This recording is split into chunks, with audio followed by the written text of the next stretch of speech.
एक आदमी अपनी जान बचाने के लिए पेड़ के गड्ढे में घुस रहा था। उसके ऊपर एक जर्मन अफसर था जो उसे मारना चाहता था क्योंकि वह एक भागा हुआ सिपाही था। जर्मन सेना ऐसे लोगों को दुश्मनों से भी बुरा मानती थी। अगर पकड़ा जाता तो अंजाम बहुत बुरा होता। शुक्र था कि यह जगह छिपने के लिए सही थी। जब तक अफसर नीचे न आता उसे देख पाना मुश्किल था। आदमी बहुत देर तक वहीं छिपा रहा, न हिला न कुछ बोला।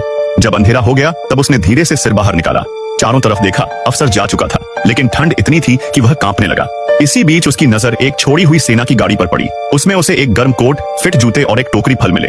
फिर उसे एक जर्मन अफसर की वर्दी भी मिल गई। यह देखकर उसके दिमाग में एक आइडिया आया। उसने वर्दी पहन ली और मुंह साफ कर लिया। अब एक भागा हुआ सिपाही बन गया जर्मन अफसर। असली लगने के लिए उसने अफसरों की तरह बोलने की प्रैक्टिस की। तभी एक असली जर्मन सिपाही सामने आ गया।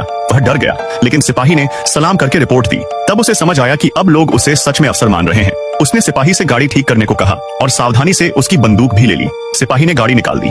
अब वह आदमी अपने नए रोल में ढलने लगा। फिर उसने सिपाही से पहचान पत्र मांगा। वह कुछ नहीं समझा और कार्ड दे दिया। सिपाही ने कहा कि वह भागा नहीं, बस अपनी यूनिट से बिछड़ गया था। आदमी समझ गया कि वह झूठ बोल रहा है क्योंकि वह खुद भी ऐसे ही भागा था। मगर उसने कुछ नहीं कहा और उसे सेब देकर अपना साथी बना लिया। अब दोनों ने सोचा पहले खाना खा लें। रास्ते में उसने अपनी पुरानी वर्दी फेंक दी।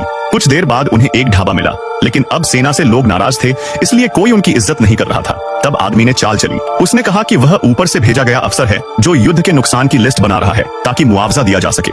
यह सुनते ही सब लोग बदल गए और अपनी शिकायतें बताने लगे। होटल वाला तो उन्हें BBQ देने लगा, मगर उसका साथी बहुत भूखा था। उसने खाना झपट लिया, जिससे सबको शक हुआ। होटल मालिक ने सोचा कि अफसर का साथी इतना गंदा और भूखा क्यों है। यह देखकर आदमी सतर्क हो गया। बहुत भूख के बावजूद उसने धीरे धीरे और सभ्य तरीके से खाना खाया।